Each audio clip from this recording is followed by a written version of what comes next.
본문의 말씀을 우리가 이해하기 위해서는 이 사무엘상 4장에 나오는 이스라엘과 블레셋 족속과의 그 싸움의 현장으로 돌아갈 필요가 있는데요. 이 첫 번째 싸움에서 이스라엘이 패해서 4천 명 정도가 전사를 했습니다. 이스라엘 백성이 진영으로 돌아와서 장로들과 패배 원인을 분석했습니다. 이스라엘 진영에서 분석한 패배의 원인은 법궤의 부재에 있었고, 여호와의 궤를 가져오는 것이 다음 전투에서 승리할 수 있는 최선책이라는 결론을 내렸습니다. 당시에 대제사장이었던 엘리의 두 아들 홈리와 비느하스가 여호와의 궤를 진영으로 들고 들어왔을 때 어떤 장면이 연출이 됐을까요? 사무엘상 4장 5절 보시면 여호와의 언약궤가 진영에 들어올 때에 온 이스라엘이 큰 소리로 외쳤는데 땅이 울릴 정도였더라고 성경은 기록합니다. 이스라엘 백성은 언약궤가 들어왔을 때 승리를 확신했을 것이고 자신감을 회복했을 것입니다. 자, 두 번째 싸움의 결과가 어떻게 됐을까? 이스라엘 백성들이 기대했던 것과는 정반대의 결과가 나타났음을 사무엘상 4장 10절과 11절은 보여주고 있습니다. 블레셋 사람들이 쳤더니 이스라엘이 패하여 각기 장막으로 도망하였고, 살육이 심히 커서 이스라엘 보병에 엎드러진 자가 3만 명이었으며 하나님의 궤는 빼앗겼고 엘리의 두 아들 홈리와 비느하스는 죽임을 당했습니다. 하나님의 임재를 상징하는 거룩한 언약궤를 마치 그 미신의 부적처럼 들고 왔던 홈리와 비느하스는 그 현장에서 죽었고, 이스라엘은 크게 패하였을 뿐만 아니라 언약궤를 빼앗기는 일까지 생겼습니다. 전쟁에서 승리한 블레셋 사람들은 법궤를 승리의 전리품처럼 들고 들어와서 다곤 신전에 자랑스럽게 드러났습니다. 그런데 문제는 거기서부터 시작이 됐습니다. 사무엘상 5장 2절과 3절 보시면 블레셋 사람들이 하나님의 궤를 가지고 다곤의 신전에 들어가서 다곤 곁에 두었는데, 아솔 사람들이 이튿날 일찍 일어나 보니까 다곤이 여호와의 궤 앞에서 엎드러져 있었고요, 그 얼굴이 땅에 닿았습니다. 그들이 다곤 신상을 다시 그 자리에 이렇게 세우는 장면이 성경에 나옵니다. 승리의 트로피처럼 가져왔던 법궤를 다곤 신전에 들여놨을 때 그 다음날 다곤 신상이 하나님의 궤 앞에 엎드러져 있는 것을 보게 되었습니다. 블레셋 사람들은 이 다곤 신을 다시 일으켜 세웠지만 그 이튿날은 충격적인 장면을 보아했습니다. 사무엘상 5장 4절입니다.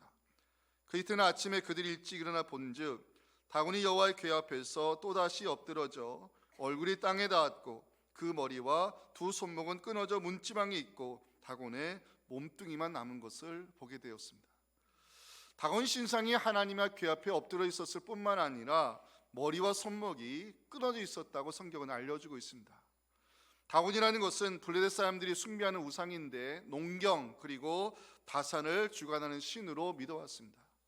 그런데 다곤 신이 여호와의 궤 앞에 엎드러졌을 때 사람들이 일으켜 세웠고 그 다음 날에는 머리와 손목이 끊어져 있었습니다. 이것은 사람들이 만든 우상이 얼마나 무기력하고 헛된 것임을 보여주는 장면인데요, 사람의 도움 없이는 스스로 일어나지 못하는 우상은 사고력과 능력이 없다는 것을 끊어진 머리와 손목이 보여주고 있습니다. 하나님의 심판은 다곤 신에게 국한되지 않았습니다. 연합궤를 가져와 다곤 신 앞에 두고 자랑스러웠던 아솔 사람들에게 재앙이 임하기 시작했습니다. 사무엘상 5장 6절 보시면 여호와의 손이 아솔 사람에게 엄중히 더하사 독한 종기의 재앙으로 아스돗과 그 지역을 쳐서 망하게 했습니다. 아솔 사람들은 여호와의 궤를 가드로 옮겨가게 했고 가드에서도 더 큰 환난이 일어났음을 사무엘상 5장 9절은 기록하고 있습니다. 그것을 옮겨간 후에 여호와의 손이 심히 큰 환난을 그 성읍에 더하사 성읍 사람들의 작은 자와 큰 자를 낮춰서 독한 종기가 나게 하셨습니다. 가드 사람들은 황급한 마음에 언약궤를 에그론으로 옮겨가려고 추진을 했고, 에그론 사람들은 재앙을 몰고 다니는 법궤를 받아들일 수가 없었습니다. 그래서 결국 블레셋 방백들은 환난을 면할 길을 찾기를 이 여호와의 궤를 있던 곳으로 돌려보내기로 결심을 하게 됩니다. 사무엘상 5장 11절인데요, 이에 사람을 보내어 블레셋 모든 방백을 모으고 이르되 이스라엘 신의 궤를 보내어 그 있던 곳으로 돌아가게 하고 우리와 우리 백성이 죽임당함을 면하게 하자 결의했습니다. 오늘 우리가 살펴볼 본문은 블레셋 족속에게 이 법궤를 빼앗긴 지 7달 만에 여호와의 궤가 이스라엘 진영으로 돌아오는 장면이 기록이 되어 있는데요. 블레셋 사람들은 여호와의 궤를 돌려보낼 때 속건제의 제물을 함께 보내기로 결정을 했습니다. 그런데 문제는 언약궤를 어떻게 돌려보내는가가 문제가 남았습니다. 블레셋 사람들은 세르를 준비했고 멍에를 매지 아니한 암소 2마리로 하여금 법궤를 운반하게 했습니다. 7절이 중요한 말씀인데 함께 읽겠습니다. 시작. 그러므로 새 수레를 하나 만들고 메어보지 아니한 젖나는 소 2마리를 끌어다가 소의 수레를 메우고 그 송아지들은 떼어 집으로 돌려보냈습니다. 블레셋 사람들이 송아지를 돌려보내고 어미 소들로 하여금 수레를 끌게 한 이유가 무엇일까? 9절에 나옵니다. 보고 있다가 만일 궤가 그 본 지역길로 올라가서 베스메스로 가면 이 큰 재앙은 그가 우리에게 내린 것이요 그렇지 아니하면 우리를 친 것이 그의 손이 아니요 우연히 당한 것인 줄 알게 하기 위해 이런 조치를 취했습니다. 송아지가 떨어진 어미소, 과연 베스메스로 법궤를 무사히 운반했을까? 오늘 여기에 우리가 들어야 될 사순절의 메시지가 있습니다. 우리 첫째 메시지 함께 읽겠습니다. 시작. 성도로 부름받은 우리는 가야 할 길을 가야 한다는 사실입니다. 블레셋 사람들은 이스라엘과 싸워 승리했고 그 승리의 전리품으로 법궤를 빼앗아 왔습니다. 다곤신이 여호와보다 위대한 것을 보여주기 위해 법궤를 다곤 신상 앞에 세웠습니다. 하지만 그 다음날 다곤신은 엎드려져 있었고 아소 사람들에게 독한 종기의 재앙이 나타나기 시작했습니다. 여호와의 궤가 옮겨가는 곳마다 재앙이 임하자 블레셋 사람들은 언약궤를 돌려보내는 것이 우리가 살 길이라고 생각을 했습니다. 블레셋 사람들이 지혜자들에게 여호와의 궤를 어떻게 돌려보낼지 물어보는 장면이 2절에 나옵니다.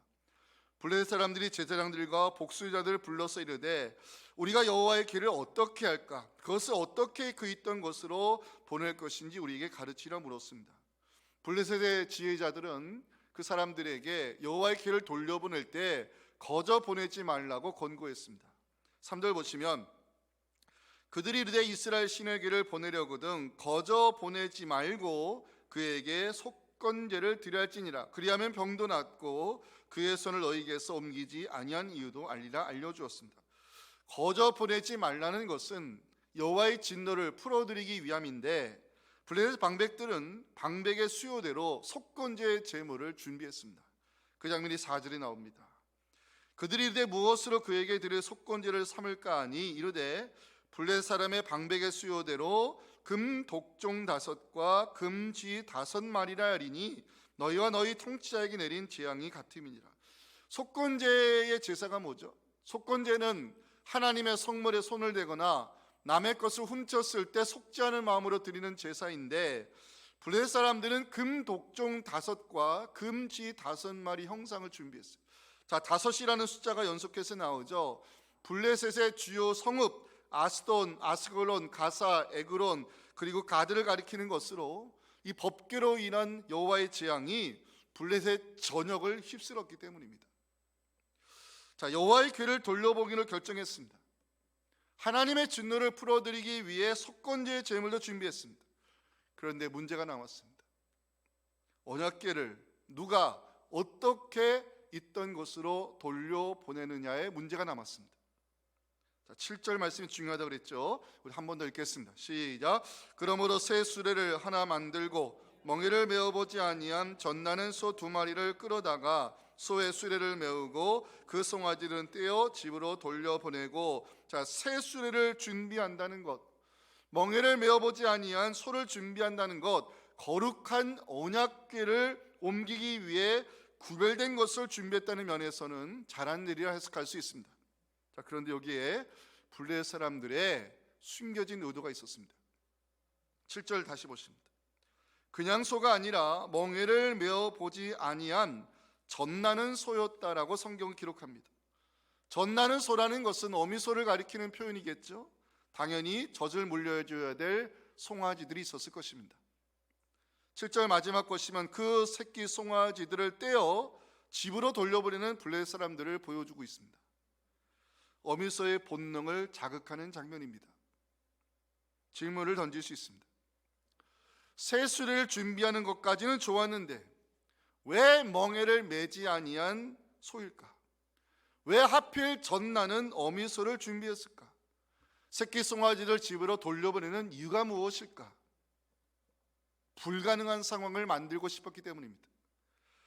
블레셋 사람들의 어미소가 수레를 끌고 가기 어려운 상황을 일부러 만들었습니다.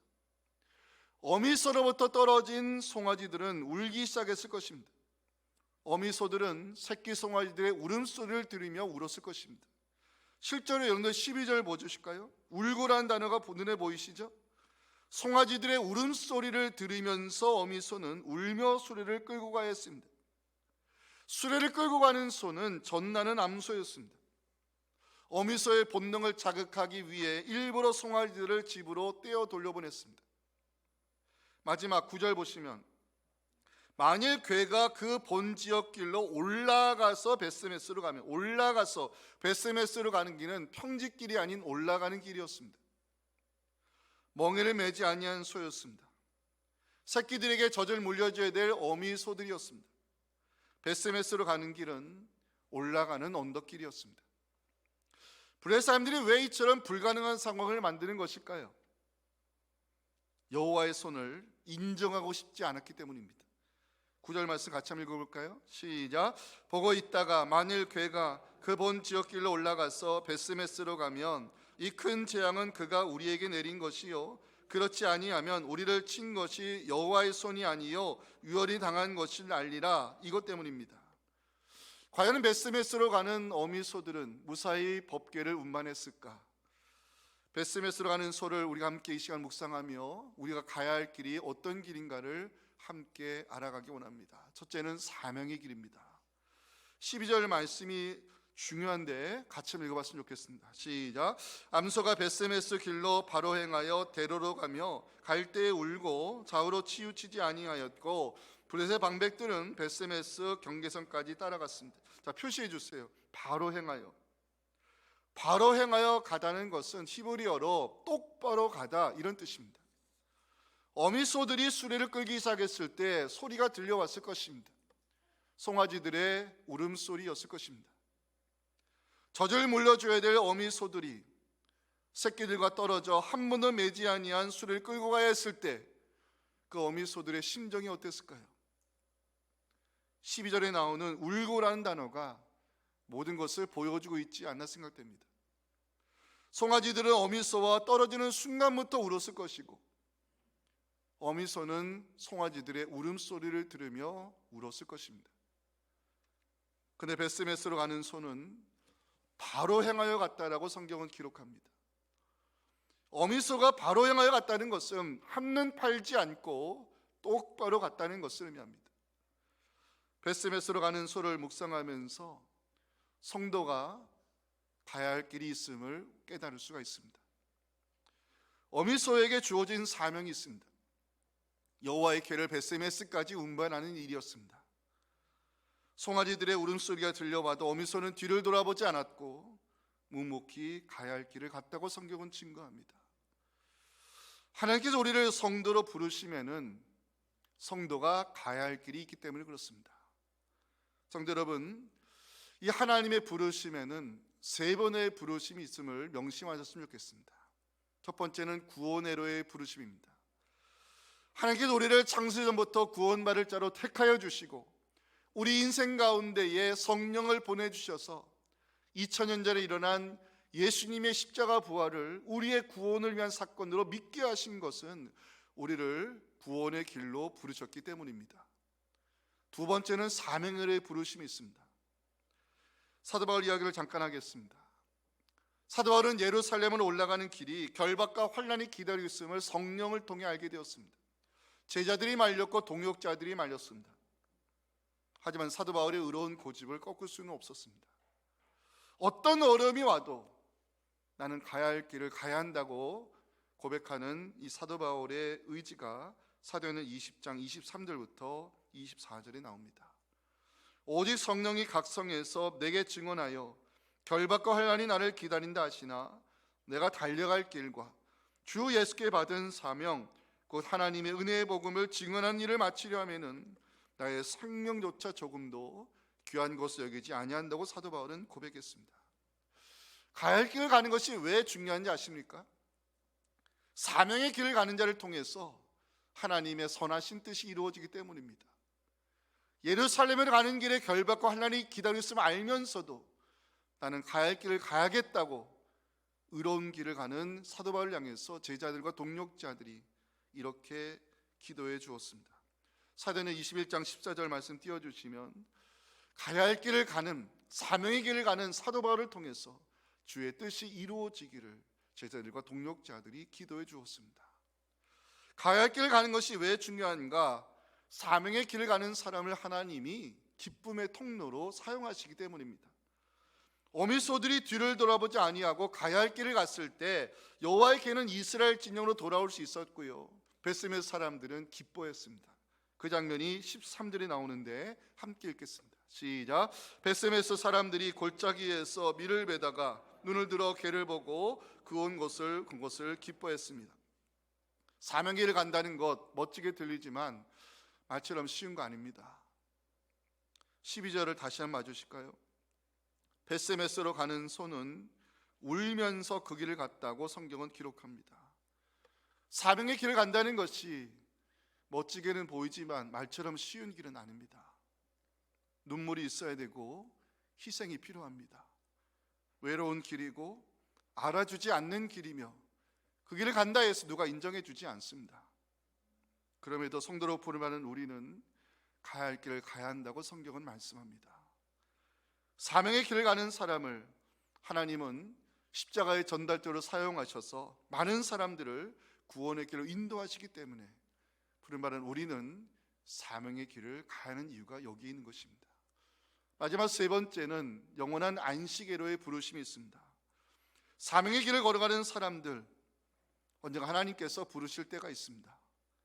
그날이 바로 하나님께서 약속하신 상급을 받는 날이고 영광의 면류관을 받는 날이며 영원한 안식으로 들어가는 날입니다. 사도 바울이 목배임 당하기 전, 순교 당하기 전 마지막으로 남긴 고백이 있습니다. 디모데후서 4장 7절 8절을 함께 읽겠습니다. 시작.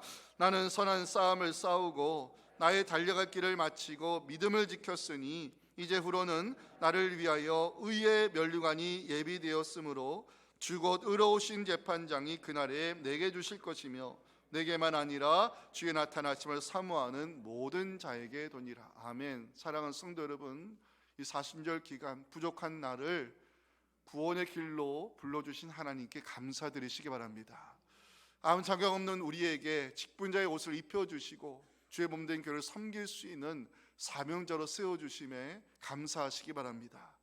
주의 종의 길을 걸어가는 우리를 하나님께서 복음의 통로로 사용하셔서 많은 사람들이 구원의 기쁨을 누릴 수 있게 하실 그 하나님의 선하신 뜻을 이루어 드리는데 우리 모두 헌신했으면 좋겠습니다. 언젠가 우리도 하나님의 부르심 받는 날이 올 것입니다. 그날이 바로 영원한 안식으로 들어가는 날이요, 그리스도와 함께 모든 하늘의 영광을 누릴 수 있는 상금의 날, 보상의 날이 우리를 기다렸음을 믿으시면서 가야 할 길을 끝까지 걸어가는 우리 모두가 될 수 있기를 주님의 이름으로 축원합니다. 베스메스로 가는 소를 보면서 우리가 가야 할 길 두 번째는 순종의 길입니다. 12절 말씀 봐주실까요? 표시해 주세요. 좌우로 치우치지 아니하였고, 중요한 메시지가 담겨있는 구절입니다. 치우치다는 단어를 찾아봤습니다. 히브리어로 빗나가다는 뜻입니다. 좌우로 치우치지 않는다는 것은 빗나가지 않았다는 뜻입니다. 베스메스로 가는 소에게서 우리가 배워야 될 영적인 교훈이 있습니다. 가야 할 길을 가기 위해서는요, 좌우로 치우치지 아니하는 믿음의 행보가 필요하다는 것입니다. 주변에 돌아보면 우리로 하여금 빗나가게 만드는 것들, 한눈 팔게 만드는 것들이 있습니다. 요한일서 2장 16절에 대표적인 세 가지를 이렇게 표현하죠. 육신의 정욕, 안목의 정욕, 이생의 자랑입니다. 옛사람의 본성을 만족시키는 육신의 정욕, 눈에 보이는 것을 좋아하는 안목의 정욕, 사람들에게 인정받고 싶어하는 이생의 자랑, 신앙의 길을 걸어가는 우리를 빗나가게 만드는 거침돌입니다. 목회자의 길을 걸어가는 저에게도 하나의 마음의 소원이라는 것이 있습니다. 말씀의 종으로 귀하게 쓰임 받는 것, 이 언약궤를 운반했던 이 베스메스로 가는 소처럼 말씀의 대언자로 쓰임 받는 것이 저의 평생의 기도 제목입니다. 제가 2009년 6월 28일 날 담임 목사로 대시동교회로 부임하기 전에 하나님 앞에 약속한 3가지가 있습니다. 첫째, 제가 주식에 손대지 않겠습니다. 그냥 제 간직이니까 그냥 들어주세요. 골프채 잡지 않겠습니다. 남의 설교 표절하지 않겠습니다. 약속했습니다. 그리고 지금까지 지켜왔습니다. 제가 왜 이 약속을 하나님 앞에 했냐면, 제가 처음으로 전임 전도사로 섬길 때 저와 함께 했던 동역자가 주식 투자를 했어요. 근데 교회 출근하면 제일 먼저 신문 열어서 그 주식면을 보더라고요. 매일 거의. 그리고 언젠가 제가 지하철을 탔을 때 정말 거의 5분 간격으로 주식 앱을 열어보는 분들을 많이 봤습니다.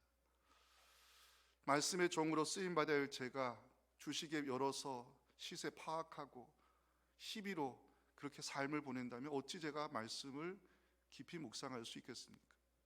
제 핸드폰에는 주식 앱이 깔려 있지 않습니다. 골프채 잡지 않았습니다.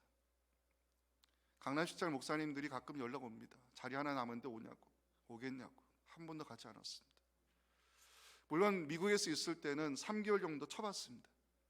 그 3개월 만에 다 내려놓고 지금까지 한 번도 잡지 않았습니다. 남의 설교 표절하지 않았습니다. 남의 설교라는 것은 남이 해놓은 묵은 빵입니다. 그 묵은 밥 교인들에게 먹이지 않았습니다.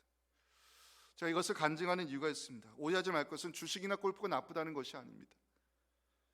말씀의 종의 길을 감에 있어서 저를 빗나가게 하는 것들이기 때문에, 저를 한눈 팔게 만드는 것들이기 때문에 지금까지 하나님과 약속을 지켜가고 있습니다. 베스메스로 가는 소를 묵상해 보기 원합니다. 한눈 팔지 않았습니다. 뒤돌아보지 않았습니다. 가야 할 길을 끝까지 걸어갔습니다. 구약에서 좌우로 치우치지 아니하고는 표현이 많이 나오죠. 신명기에서는요, 하나님께서 우리에게 순종의 믿음을 요구할 때 쓰는 표현입니다. 신명기 5장 32절 33절 제가 읽어드릴 때 왜 우리가 좌우로 치우치지 아니하고 가야 할 길 가야 되는지 말씀을 들으시기 바랍니다. 그런데 너희 하나님 여호와께서 너희에게 명령하신 대로 너희는 삼가 행하여 좌로나 우로나 치우치지 말고 너희 하나님 여호와께서 너희에게 명령하신 모든 도를 행하라. 그리하면 너희가 살 것이요 복이 너희에게 임할 것이며 너희가 차지한 땅에서 너희 날이 길 것이라고 약속했습니다. 사랑하는 성도 여러분, 사순절 기간 우리 주변을 좀 돌아봤으면 좋겠습니다. 믿음의 정도를 걸어가는 우리를 한눈 팔게 만들고 빗나가게 만드는 것들이 있으니까 육신의 정욕, 안목의 정욕, 이생의 자랑거리들이 아직도 우리 주변에 있다면 예수의 이름으로 정리하시기 바랍니다. 다 우리로 하여금 빗나가게 만드는 것들입니다. 좌우로 치지 아니한다는 것은 순종의 믿음을 가지고 주님 가신 길을 묵묵히 걸어가는 것을 의미합니다. 베스메스로 가는 소처럼 좌우로 치우치지 아니하는 순종의 마음으로 주님 가신 길을 걸어가는 여러분들을 하나님께서 축복된 길로 인도해 주시기를 주님의 이름으로 축원합니다. 바장레스 함께 읽겠습니다. 시작. 예수님은 우리의 구원을 위하여 십자가의 제물로 죽으셨다는 사실입니다. 자, 수레를 끌고 온 베스메스 소가 여호수아의 밭에 도착을 했어요. 자, 14절 말씀이 오늘 설교에서 결론입니다. 함께 읽겠습니다. 시작. 수레가 베스메스 사람 여호수아의 밭 큰 돌 있는 곳에 이르러 선지라 무리가 수레의 나무를 패고 그 암소들을 번제물로 여호와께 드렸습니다. 수레가 멈추었다는 것은 어미소들이 최종 목적지에 도착했다는 것을 의미하겠죠. 자, 우리가 주목할 것이 있어요. 베스메스 사람들이 수레의 나무를 패고 암소들을 그 나무 위에 올려서 번제물로 하나님께 태워드리는 장면입니다. 새 수레는 여호와의 궤를 운반하기 위해 준비한 수레였죠. 하나님을 위해 구별한 것이기 때문에 새 수레는 다른 용도로 쓸 수 없었습니다. 베스메스 사람들은 수레의 나무를 패어 번제를 위한 땔감으로 사용했습니다. 베스메스 사람들은 수레를 끌고 온 소들을 번제의 제물로 태워 하나님께 드렸다고 성경은 기록합니다. 제물로 죽어가는 소를 묵상하면서 십자가의 제물이 되신 예수 그리스도를 보게 되었습니다. 벳세메스로 가는 소는 송아지들의 울음소리가 들려와도 뒤를 돌아보지 아니했고 가야 할 길을 갔습니다. 예수님이 오병이의 기적을 일으켰을 때 많은 사람들이 예수님을 임금으로 삼으려 했지만 주님은 그 손길을 뿌리치고 사명의 길을 묵묵히 걸어가셨습니다. 벳세메스로 가는 소는 좌우로 치우치지 아니하였고 끝까지 언덕길을 올라갔습니다. 예수님은 하나님의 뜻에 순종하는 마음으로 골고다 언덕길을 오르셨습니다. 벳세메스 가는 소는 자신을 끌고 온 수레의 나무 위에 제물로 죽어갔습니다. 예수님은 우리의 구원을 위하여 십자가의 제물로 죽으셨습니다. 온 가족을 이끌고 중국에 선교사를 가셨던 한 목사님이 이 말씀을 묵상하는 가운데 벳세메스로라는 시를 지으셨습니다. 가렵니다 벳세메스로, 가렵니다 벳세메스로, 어린 송아지 울어대도 가렵니다 벳세메스로, 한 발자국 두 발자국 고갯마루 땀방울 핏방울로 변하는 길 가렵니다 벳세메스로, 가렵니다 벳세메스로, 어린 송아지 울어대도 가렵니다 벳세메스로.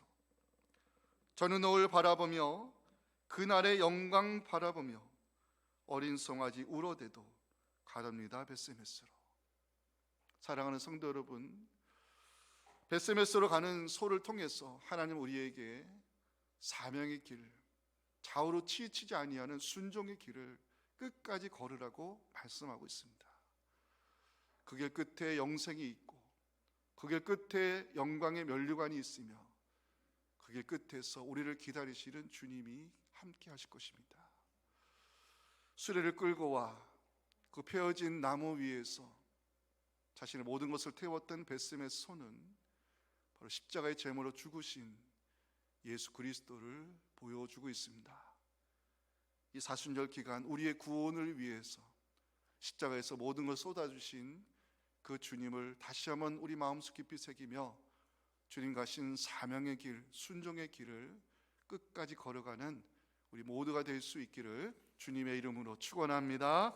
하나님 아버지 감사합니다. 사순절 5번째 주일 귀한 말씀 들었습니다. 이 말씀이 듣고 지나가는 죽은 말씀 되지 않게 도와주시옵시고 이 말씀을 가지고 우리 주변을 예수의 이름으로 정리하여 주님 가신 길을 믿음으로 따라갈 수 있는 저희를 되게 도와주시옵소서.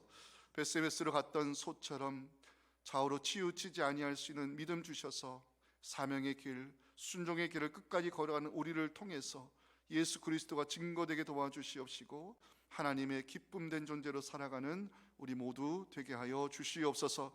4월 3일부터 고난주간 특별 새벽기도가 시작됩니다. 기도로 준비하게 도와주시옵시고 그리스도의 고난에 동참하는 마음으로 참여할 때 말씀을 통해 십자가에 나타난 하나님의 사랑이 우리 가슴에 깊이 새겨지는 은혜의 시간들 되게 하여 주시옵소서.